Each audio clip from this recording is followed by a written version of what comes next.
के चेहरे पे वो गम नहीं दिख रहा है, जो एक बाप अपने दो बेटे का, मतलब जो दिखता है ना कि एक बाप तो टूट जाएगा। बिल्कुल सही है। क्यों ऐसा हो रहा है सर? क्यों ऐसा हो रहा है? तारीख बताऊं इस्लाम की? बताओ।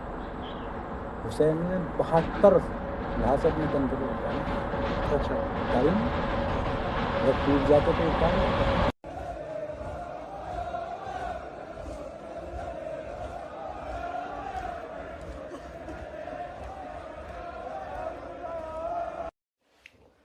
दोस्तों, टू नेशन थ्योरी 1947 में जो मुस्लिम लीग थी उसने इजाद कराई थी कि मुसलमानों का हिंदुओं के साथ एक देश में रहना संभव नहीं है। और उस थ्योरी के चलते हुए पाकिस्तान बना था, जिसमें जो है वो ईस्ट पाकिस्तान वेस्ट पाकिस्तान अलग हुए थे। आज इतने साल बीत चुके हैं, 80 साल बीत चुके हैं लगभग, और वो टू नेशन थ्योरी की जो मानसिकता है वो हमारे देश में वैसी ही पाई जाती है जैसी उस समय थी। मैं तो ये कहूँगा कि कभी कभी ऐसे लगता है कि ये उससे भी ज़्यादा कठोर और उससे भी ज़्यादा इम्बेड हो चुकी है हमारे देश की मानसिकता में। आपने ये दोनों वीडियो क्लिप देखी। ये जो पहली वीडियो क्लिप है वो दो ब्रदर्स हैं जिनका ये फादर है, जो ये कह रहा है कि इन दोनों भाइयों ने एक इंसान के ऊपर कातिलाना हमला किया, सर तन से जुदा करने वाला हमला, जिसमें कि ये कि ब्लेड लेके और चाकू लेकर घुसे और उसका गला काटने की कोशिश की। वो इंसान अभी भी इस वक्त भी अस्पताल में जिंदगी और मौत की जंग लड़ रहा है। उन दोनों भाइयों ने हमला किया। ये जो आपने वीडियो देखा पहला, ये उन दोनों भाइयों के जो बाद में पुलिस मुठभेड़ में मारे गए एक एक करके, ये उनका फादर है।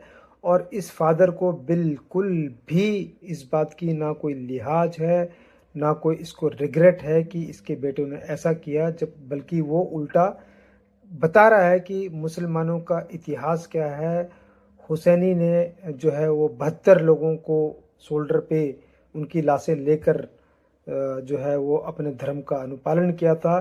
अगर आप इनका इस्लाम का जो इतिहास है उसको अगर आप पीछे थोड़ा सा झांक कर देखें तो हुसैनी जो है वो प्रॉफेट मोहम्मद के ग्रैंडसन थे, जिन्होंने जब वो कूफा की तरफ जो है वो मार्च कर रहे थे, उनको रोका जा रहा था दूसरे मुस्लिम संगठन द्वारा, और वो रुकने के लिए रेडी नहीं हुए और करबला की जंग में फिर उनको मारा गया।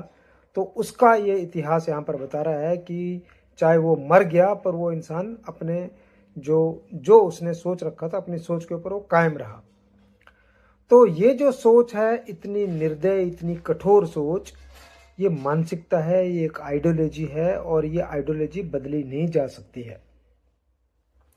आपने देखा कि अभी हफ्ता भर पहले, 4-5 दिन पहले, इजराइल ने और यूएसए ने ईरान के ऊपर हमला किया, जिसमें ईरान के जो सुप्रीम लीडर थे खमैनी, वो मारे गए अपने लोगों के साथ, और वो जंग अभी भी जारी है। अब देखिए आप कि भारत का उस युद्ध से, उस जंग से डायरेक्टली कोई लेना देना नहीं है, पर जितने प्रोटेस्ट भारत में हो रहे हैं उसके ऊपर उतने प्रोटेस्ट तो जो इस्लामिक, कंप्लीट इस्लामिक नेशंस है उनमें भी नहीं हो रहे हैं।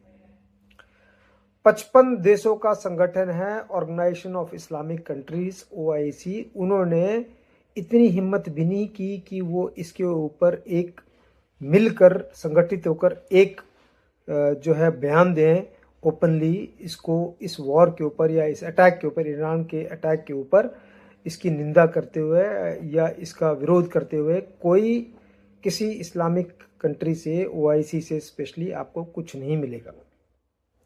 हमारे भारत में क्या है, आप दूसरा वीडियो आप देखेंगे, ये दूसरा वीडियो है लाल चौक श्रीनगर, जिसके ऊपर जो है वायलेंट प्रोटेस्ट हुए और आज भी वो बंद पड़ा हुआ है सारा इलाका। सिर्फ किस लिए? क्योंकि यूएसए और इजराइल ने ईरान पर अटैक किया। कश्मीर वैली, जिसको भारत की सरकार डेवलपमेंट के लिए इतना खर्चा कर रही है, इतने प्रयास कर रही है, इतना पैसा लगा रही है, कश्मीर वैली की लगभग सारी ही डिस्ट्रिक्ट्स में वायलेंट प्रोटेस्ट हुए हैं और वहाँ पर जो है ज़्यादातर मार्केट आज भी बंद पड़े हुए हैं, जबकि भारत का इस जंग से कोई लेना देना नहीं है। इनफैक्ट भारत के जो फॉरेन सेक्रेटरी हैं, उन्होंने जो यहाँ पर ईरान के एम्बेसडर थे उनसे मिलके अपने कॉन्डोलेंसेस भी दिए जो इनके सुप्रीम लीडर की मौत के ऊपर।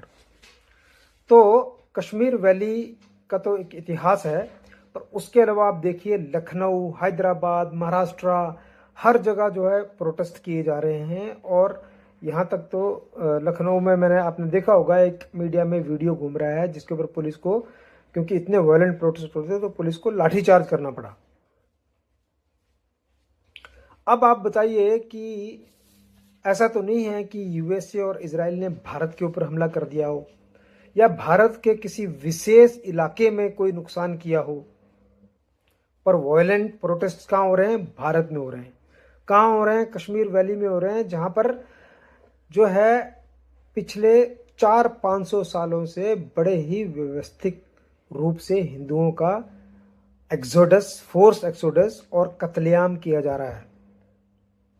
36 साल हुए हैं अभी, ज़्यादा नहीं, जो लास्ट पलायन हुआ था हिंदुओं का, और मस्जिदों से वहाँ से ऐलान किए जा रहे थे कि या तो आप कन्वर्ट हो जाइए, नहीं तो आप कश्मीर घाटी छोड़ दीजिए और आप अपनी औरतों को यहाँ छोड़ के जाइए।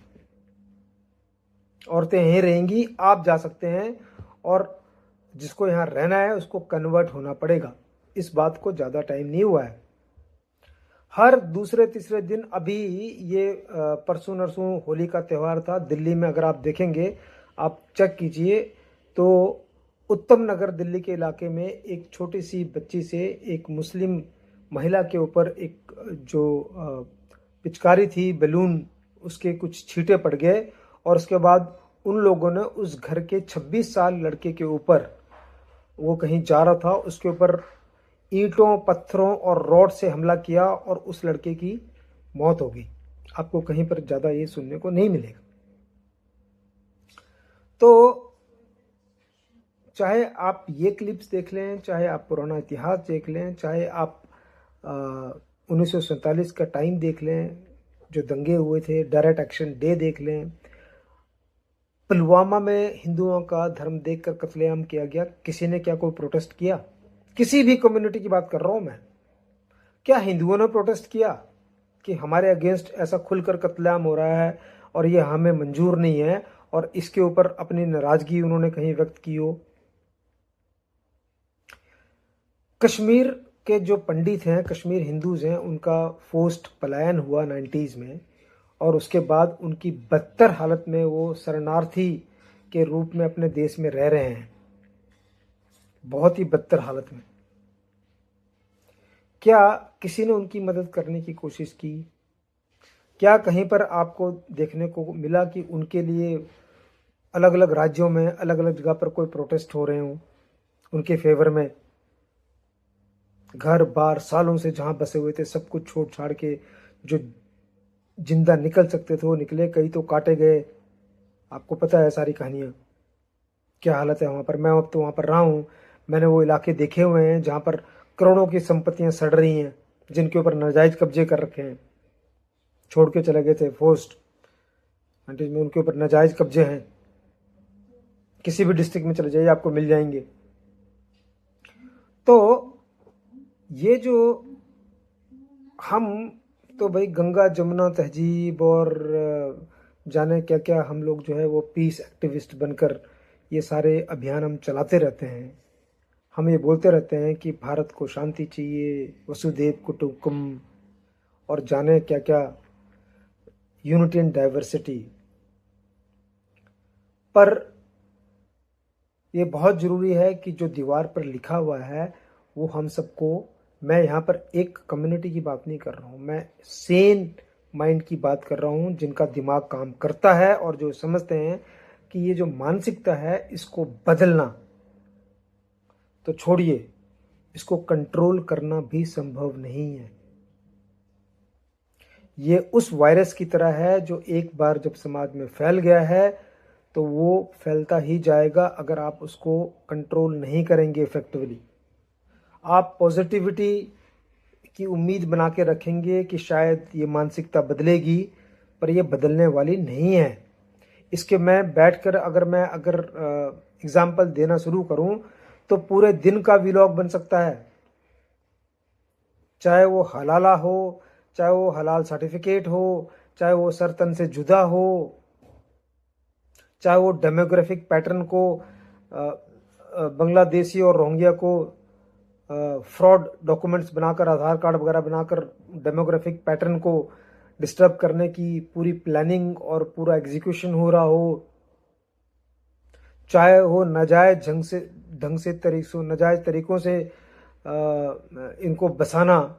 भारत में हल्द्वानी का किस्सा मशहूर है, जो रेलवे का लैंड उन्होंने कब्जा कर रखा है। कई जगह है ऐसा, समाचारों में अगर नहीं आता तो ऐसा नहीं है कि एक ही जगह है। तो ये जो रेडिकलाइजेशन है और ये जो आइडियोलॉजी, मैं ये कहूँगा ये आइडियोलॉजी की जंग है। और दुनिया में कोई कुछ भी कहे, आइडियोलॉजी से बड़ी जंग कोई जंग नहीं है। हम बोलते हैं कि इकोनॉमी के ऊपर, जियोपॉलिटिक्स के ऊपर, जमीन के ऊपर या पानी को लेकर जंग, एक्चुअली में ये सारी की सारी जितनी जंग है ये आइडियोलॉजी की जंग है। और भारत में ये जो आइडियोलॉजी की जंग हम पर थोपी जा रही है, थोपी गई है, इसको हैंडल करने के लिए, क्योंकि ये जो रेडिकलाइजेशन है, ये आइडियोलॉजी की जो जंग भारत में थोपी जा रही है उसका एक पार्ट है। ऐसे कई और हिस्से हैं इसके, जो है रेडिकलाइजेशन एक हिस्सा है, लव जिहाद दूसरा हिस्सा है, उसके बाद फोर्स कन्वर्जन तीसरा हिस्सा है। ये कई हिस्से हैं। आपने देखा वो जो यूनिवर्सिटी थी फरीदाबाद में, वो डॉक्टर्स की यूनिवर्सिटी, क्या कर रहे थे डॉक्टर्स को करना क्या चाहिए और कर क्या रहे थे। ये आइडियोलॉजी है। इस आइडियोलॉजी को बदलना या इसको कंट्रोल करना असंभव है। इसको समझना और डीपली इसके बारे में सोचना हम सबका फर्ज बन जाता है समाज में रहकर, अगर हमने भारत को बचाना है एक और विभाजन से। नहीं तो आज आप शायद कई लोगों को मजाक लगेगा, पर आने वाले टाइम में चंद सालों में ही एक और विभाजन हमारे मुंह के ऊपर, हमारी छाती के ऊपर खड़ा होगा। और हम जैसे 1947 में कुछ नहीं कर पाए थे, हम अब भी कुछ नहीं कर पाएंगे, क्योंकि हमको ये लगता है कि ये दूसरे की जंग है, जिसकी जंग है उसको लड़ने दो, हमारा इससे कोई लेना देना नहीं है। ये हमारे अंदर जो है, हमारे समाज में, हमारे अंदर ये बहुत बड़ी कमी है। हम अपनी जिंदगी में अपने सेल्फिश इंटरेस्ट में उलझे हुए हैं। हमारे समाज में, हमारे देश में क्या चल रहा है, किस ढंग से डेमोग्राफिक पैटर्न को बदलने की कोशिश की जाती है, तोड़ने की कोशिश की जा रही है, कैसे रेडिकलाइजेशन जो है अपना सर फैला रहा है और अपने पर फैला रहा है चारों तरफ, हम इसको नहीं देख रहे हैं, हम इसको इग्नोर कर रहे हैं कंप्लीटली। अगर लोग कहते हैं कि हिंदू मेजोरिटी है और हिंदू मेजोरिटी है तो किस चीज का खतरा है? अगर हिंदू मेजोरिटी इतनी पावरफुल होती तो कश्मीर जो कश्यपपुरा था वो आज की कश्मीर घाटी नहीं बनती, जहां पर अब हिंदू बचे ही नहीं है। भगा दिया गया है, मार दिया गया है, काट दिया गया है। और अगर ऐसे ही चलता रहा तो आप बाकी हिस्सों में भी ये सब होते हुए देखेंगे। और मैं आपसे अंत में कहना चाहता हूं कि एक देश की फौज भी उतनी ही ताकतवर है जितनी की ताकतवर उस देश की सोसाइटी। अगर सोसाइटी सो रही है और जो सच्चाई है सामने लिखी हुई है, छपी हुई है, उसको देखने से इनकार कर रही है, तो वो फौज ज्यादा दिन तक अपने बलबूते के ऊपर, क्योंकि सोसाइटी सो रखी है, तो अपने बलबूते के ऊपर ज्यादा दिन तक ये सब कुछ जो हो रहा है, जो गदर मच रहा है, जो आंखों के सामने दिख रहा है, रोज दिख रहा है, उसको हम नकार रहे हैं। वो फौज भी उसको ज्यादा टाइम तक अकेले संभाल नहीं पाएगी। इस मानसिकता को, इस आइडियोलॉजी को, इस टू नेशन थ्योरी की रियलिटी को पहचानिए। किसी ने भी भारत में प्रोटेस्ट नहीं किया जब आसिम मुनीर ने कहा था कि टू नेशन थ्योरी एक रियलिटी और अभी भी जिंदा है। कुछ दिन पहले की बात है। कहीं भारत में प्रोटेस्ट नजर नहीं आया आपको कि क्या बोल रहा है? आप समझिए, अपने आप किस बारे में क्या राय है, इसके ऊपर जरूर आप गौर कीजिए और कमेंट्स में इसके बारे में लिखिए आप क्या सोचते हैं। जो मैं कह रहा हूं उस बात में, उसमें कितनी गहराई है, इसका एक असेसमेंट कीजिए। आपका बहुत बहुत आभार, धन्यवाद, जय हिंद।